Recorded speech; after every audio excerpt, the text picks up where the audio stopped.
పోలవరం అద్భుతమైన ప్రాజెక్ట్ అని సీఎం చంద్రబాబు తెలిపారు. రాబోయే మార్చి నాటికి పూర్తి చేస్తామన్నారు.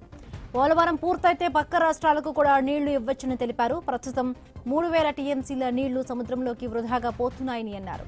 నల్లమల సాగర్తో ఎవరికీ నష్టం జరగదని అన్నారు. రాష్ట్ర విభజన తర్వాత కాళేశ్వరం విషయంలో తాము ఏనాడు అభ్యంతరం చెప్పలేదని గుర్తు చేశారు.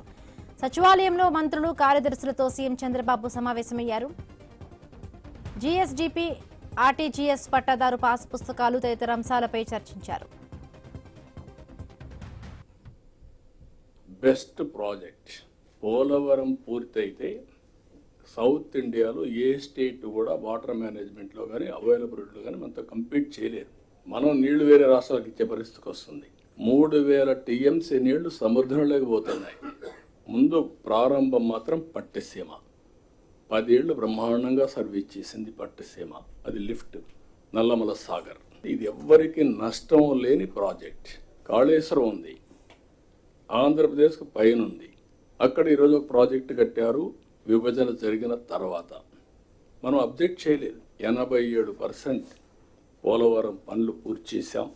రాబోయే మార్చికి పూర్తవుతుంది.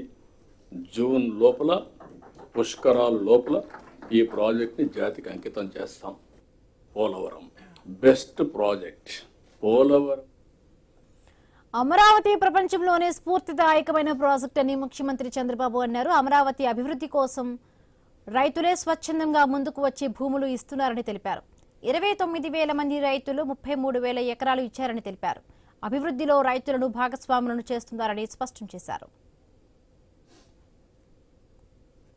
అమరావతి వేగం అందుకునింది. ఒకప్పుడు ఎడారి, శ్మశానం ఇది ఏమీ కాదు అని మొత్తం 3 రాజధానులు, ప్రపంచంలోనే ఒక స్ఫూర్తిదాయకమైన ప్రాజెక్ట్ అమరావతి.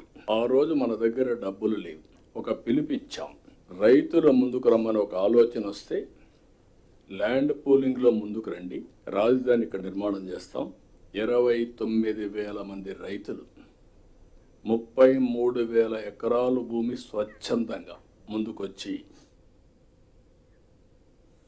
విధ్వంసమైన వ్యవస్థల నుంచి సుపరిపాలనను గాడిలో పెట్టామని సీఎం చంద్రబాబు అన్నారు. సూపర్ 6 ద్వారా సంక్షేమం, అభివృద్ధిని వేగంగా చేయగలిగామని తెలిపారు. ఏడాదిన్నరలో 50,000 కోట్ల మేర సామాజిక పెన్షన్లు అందించి సంక్షేమంలో కొత్త మైలురాయిని సాధించామని తెలిపారు. సామాజిక పింఛన్లు, పెన్షన్స్ మనం ఏ రాష్ట్రంలో కూడా లేదు. 33,000 కోట్ల రూపాయలు ప్రతి సంవత్సరం 4,000, 6,000,